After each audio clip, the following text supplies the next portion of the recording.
હાસ્ય કલાકારની અંદર ગુંજતું નામ એટલે કે લખુભાઈ આહિર. તો બચપન વિશે અમને કઈ કહી શકો અત્યારે? 10-12 વર્ષની ઉંમર થઈ હોય ત્યાર પછી આપણે થોડીક સમજણ આવી હોય અને ત્યારથી હું સ્કૂલમાં પ્રાથમિક શાળામાં જે કલા ક્ષેત્રમાં આવ્યા તો એને તમારે કેટલો ટાઈમ થયો? લગભગ 45 વર્ષ. આપણા જીવનની અંદર હાસ્યની જરૂર કેટલી છે? જીવનમાં હાસ્યની ખૂબ જરૂર છે, કારણ કે અટાણે લોકો Never waste my time. You all I want. જય શ્રી રામ મિત્રો, આજે આપણી વચ્ચે ઉપસ્થિત છે હાસ્ય કલાકારની અંદર ગુંજતું નામ એટલે કે લખુભાઈ આહિર. તો ચાલો આપણે આજે થોડું ઘણું તેના વિશે જાણીએ, તેના જીવન વિશે જાણીએ. તો લખુભાઈ, તમારું મૂળ વતન કયું? મારું મૂળ વતન રાણસીગી, તાલુકો ગોંડલ. એ મારું મૂળ વતન છે, જન્મસ્થળ છે. બરાબર.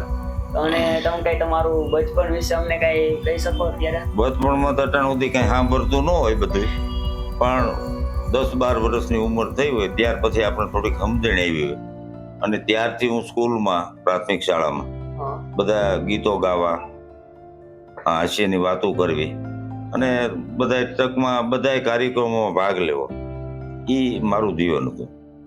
બરાબર. અને તમે આ જે કલા ક્ષેત્રમાં આવ્યા તો એને તમારે કેટલો ટાઈમ થયો?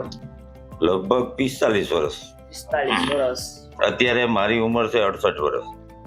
45 વર્ષ નો મારો આ હાસ્ય ક્ષેત્ર અને આ લોક સાહિત્ય અને કાર્યક્રમોમાં હું જાઉં છું. અને તમારું આ કલા ક્ષેત્રે આપણે કહીએ ને તો કેવું કાર્યક્રમ રહ્યો અત્યાર લગી? તમારે કેવા કેવા અનુભવ થયા? ઘણા બધા અનુભવ થયા અને કાર્યક્રમો બહુ કર્યા છે. એમ? ભાતની એમાં તો વિવિધ જાતના બધા માણસો મળતા હોય અને હું હાસ્ય કલાકાર છું એટલે હું પોઝિટિવ બાબત જ લઉં છું, નેગેટિવ બાબત લેતો નથી. અને આનંદનું જે કાંઈ હોય એ જ હું કેચઅપ કરું છું અને ગમે ત્યાં જાય એટલે આનંદ જ કરાવીએ છીએ. આપણા જીવનની અંદર હાસ્યની જરૂર કેટલી છે? જીવનમાં હાસ્યની ખૂબ જરૂર છે, કારણ કે અટાણે લોકો એટલા બધા ટેન્શનમાં છે, ધંધામાં હોય, નોકરીમાં હોય કે સમાજમાં હોય, સામાજિક રીતે. એમાંથી મુક્ત થવા માટે મેન વસ્તુ ટોનિક હોય તો હાસ્ય છે. એમાંથી નીકળી અને જ્યારે હાસ્ય રસ હાલતો હોય ને તમારે દાંત કાઢવા હોય ને તો પછી તમારે વિચારને વિરામ આપવો પડે. વિચારો વિરામ પામે તો તમે આનંદથી દાંત કાઢી શકો. 100%. આ હાસ્યની બહુ જરૂર છે. 100%. અને આપણે અત્યારે જે હાસ્યની અંદર ઘણા બધા લોકો ગાંડા કાઢતા હોય યુટ્યુબની અંદર અને ગમે એ જીતતા હોય હાસ્યને નામે. તો હાસ્યની મેન ડેફિનેશન શું ને હાસ્ય કહેવાય કોને મેન રીતે? હાસ્ય એને કહેવાય કે લોક સાહિત્યનું હાસ્ય રસ છે ને એ સાત્વિક છે, એમાં વલ્ગર ભાષા નો આવે. બરાબર. અને અત્યારે જે આ યુટ્યુબમાં જે બધા આવે છે વલ્ગર જોક્સ, આવી બધી વાતો કરે છે, એમાં બધા દાંત તો કાઢે છે પણ એમાંથી જીવનમાં કાંઈ મળતું નથી આપણને. 100%. અને આ સાત્વિક હાસ્ય જે છે લોક સાહિત્યનું, અને જીવનમાં આપણને તો રસ ગમે ત્યારે આ હાસ્ય રસ મળી જાય છે. અને આપણે કહી શકીએ તમારો પહેલો કાર્યક્રમ કેવો રહ્યો, અનુભવ કેવો રહ્યો એનો? પહેલો કાર્યક્રમ સ્ટેજ કાર્યક્રમ મારો મહારાષ્ટ્રમાં થયો હતો, બદનેરા, મહારાષ્ટ્ર, બરાબર. અમરાવતી જિલ્લો. ત્યાં હું CPET નો કોર્સ કરવા ગયો હતો. પછી ત્યાં આપણો ગુજરાતી સમાજ બહુ જાજો હતો અને એ લોકો દર શનિવારે ધૂન ભજન ને એવું રાખતા, એમાં અમે સામેલ થયા. પછી એક એવો એને ગોઠવો કાર્યક્રમ, એ કે લોક ડાયરો કરવો, અને એ પ્રથમ પ્રોગ્રામ ને પ્રથમ અનુભવ આપણો. શરૂઆત તમારી ક્યાંથી? શરૂઆત ત્યાંથી થઈ. એટલે કરતા તો અમે ઘણા વર્ષથી આવડું હાસ્ય હતો, પણ સ્ટેજ, મોટું સ્ટેજ, અને ગુજરાતી સમાજ આખો સામો આવ્યો. વાહ. અને મહારાષ્ટ્રમાં એક મારી સાથે બારોટ હતો, એક ગઢવી હતા, એ બે ગાયકમાં હતા અને હું લોક સાહિત્ય અને હાસ્યમાં હતો.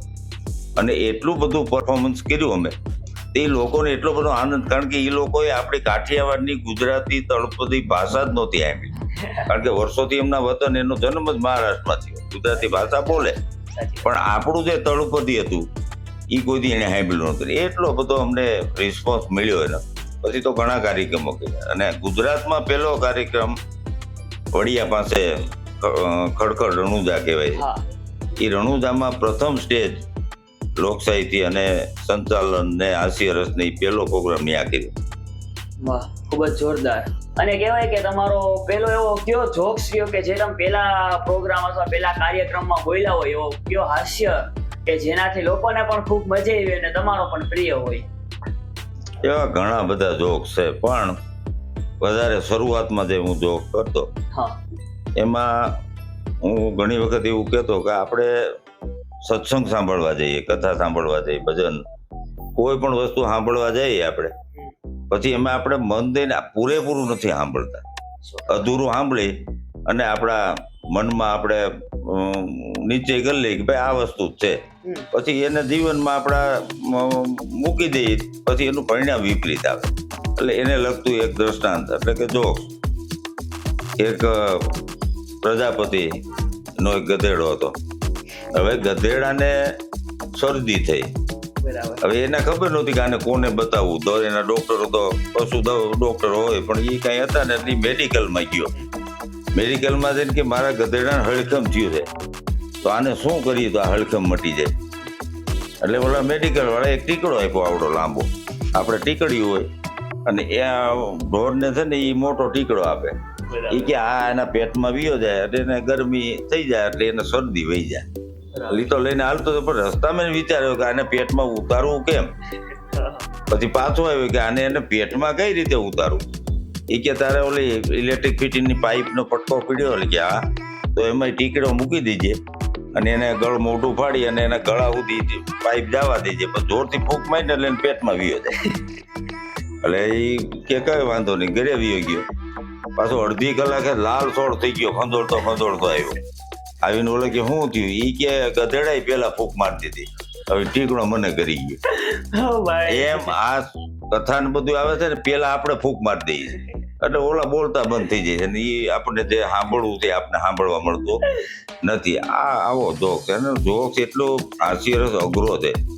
ભજનો ગાવા, બીજી વાતો કરવી હેલી છે, હાસ્યરસ અઘરો છે. કારણ કે આમાં સ્ટેજ માથે ઉતરી અને એ ઓડિયન્સને હાસ્ય કરાવવું, ત્યાં કઈ નીચે ઉતરીને ગદગદિયાત ન કરાય ને. હે 100%. પણ ત્યાં બેઠા બેઠા હજારોની સંખ્યામાં લોકો એને હાસ્ય કરતા હોય, એ અઘરામ અઘરું હોય તો હાસ્યરસ છે. હાસ્યરસ છે ને કરુણામાંથી જન્મે. કરુણતા વાળો માણસ હોય ને એને જ હાસ્ય કરી શકે. અને મિત્રો એક વાર હું એ કહેવા માંગુ, આપણે કેવું છે ઓમ આપણે યાદ રાખી લઈએ કે હાલો આ જોક્સ છે, આ જોક્સ છે, પણ જ્યારે આપણે સ્ટેજમાં ઉતરીને ત્યારે લોકોને શું કેવું ને એ પછી ભૂલાય. એ વસ્તુ એક રાખીની બહુ અઘરી વાત છે અને એ ખૂબ સારી સ્કિલ કહેવાય. અને અત્યારે એટલો બધો અનુભવ હોય એટલે પછી આ વસ્તુ આવી ઓબ્વિયસલી માન્ય છે. 45 વર્ષના તમારા એટલો 45 વર્ષનો અનુભવ છે, હવે એમાં તમે પહેલેથી લઈને છેલ્લે લગી તમે કયા કલાકારને ખૂબ સાંભળો છો, માનો છો કે ગમે તે હોય એને તમે કેવી ઇમ્પ્રેશન લ્યો છો? મારો પ્રિય કલાકાર હોય તો ભીખુદાનભાઈ ગઢવી છે. વાહ. એના જીવનમાંથી સાત્વિક હાસ્યરસ અને હાસ્યની ઝીણી ઝીણી વાતો એની પાસે હતી. એ બહુ ફોલો કરી, મારા પ્રિય મિત્ર છે અને બહુ સાથે રહ્યા છે એમ. અને સરદારપુર મુકામે મારા મામા એટલે કે મારા સસરા રાવત બાપુ બહુ મોટા રામાયણકાર હતા અને સાહિત્યકાર હતા. અવારનવાર આ બધા કલાકારો ત્યાં આવે અને એને સાંભળી. ઘણા બધા કલાકારો હતા, પણ ભીખુદાનભાઈને વધારે હું સાંભળું છું. મારા જીવનનો એક ખરેખર મારા જીવનમાં એક એની જે ઇમ્પ્રેસ છે એ મારા જીવનમાં બહુ મોટો ફાળો છે. તમે આ લાઈનમાં આવ્યા ત્યારથી તમે ઘણા બધા કલાકારને મળ્યા હશો, તમારો કલાકારો વચ્ચેનો સંબંધ કેવો રહ્યો?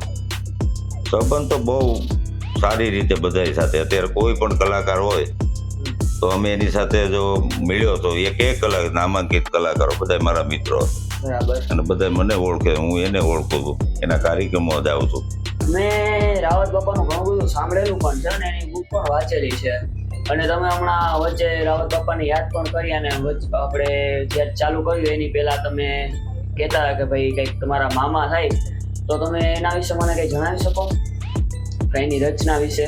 રાવત મામા મોરારી બાપુને કોઈ શિષ્ય નથી. અમારા રાવત બાપુ પહેલા શિષ્ય છે અને રામાયણ એને વર્ષોથી રામાયણ કંઠસ્થ કરી છે. બીજા શાસ્ત્રો ઘણા બધા એને વાંચ્યા છે. બહુ પોળો અનુભવ છે. ખુદ મોરારી બાપુ પણ એને સાંભળે. એની રચનાઓ કથાઓમાં મોરારી બાપુ ખુદ યાદ કરીને રચના રજૂ કરે છે. અને કોઈ પણ કલાકાર હોય, તમામ કલાકારો એની જે ભજનો, એની જે રચનાઓ છે એને યાદ કરે છે. બહુ જબરું નામ. પણ એનું પહેલું સારું એક રચના છે કારણ કે એ દાન બાપુ તલાળા એમનું મોટી આ જગ્યા છે ને દાન બાપુનું મોટું નામ છે. એને બહુ માનતા એ કાંઈ પણ હોય એટલે એને યાદ કરે. અને પેલી ત્યાં જઈને રત્ના એને બહાર બેઠા બેઠા એના મંદિરમાં દાન બાપુના જે એમની છબી છે, એમનો ફોટો છે, એમની મૂર્તિ છે, ત્યાં સામે બીને આ રત્ન લખેલી છે. એની બે કડી સંભળાવું કે દાન બાપુના એ જ દેવળે જાજો માનવી ઉદળે ઈમાન એ હાથા હૃદયથી એને હાથ પાડો તો તમારા દગ ના ટાળે જીદાન સંતોનો એ સંતોનો સ્વભાવ છે એવો એ જ નેતાની ગોદ ના દેવો. સંતોનો સ્વભાવ એવો છે કે આપણી માના ગોદમાં જે 6 મહિનાનું બાળક કોઈનું હૂક મળે એવી સંતના સાનિધ્યમાં મળે છે. પણ માં કરતા એક ડગલું આગળ દર્શાવું છું. કઈ રીતે કે એક ડગલું મેં એ આગળ બાળા જનની જગ સંત એ પોલી માં હુવડાવે પણ આવા સંત જગાડે અન ભેળવી દે ભગવંત સંતોનો એ સંતોનો સ્વભાવ છે એવો એ જ નેતાની ગોદ ના દેવો. ભજન તો બહુ મોટું પણ છેલ્લી કડીમાં એનો પ્રાણ છે કે આવા સંતો પાસેની કૃપા મેળવી હોય ને આશીર્વાદ મેળવ્યો કેવું જવું દે. પૈસાનું અભિમાન હોય, સત્તાનું અભિમાન હોય, તાકાતનું અભિમાન હોય, ઘણી જાતના અભિમાનો આપણા જીવનમાં હોય.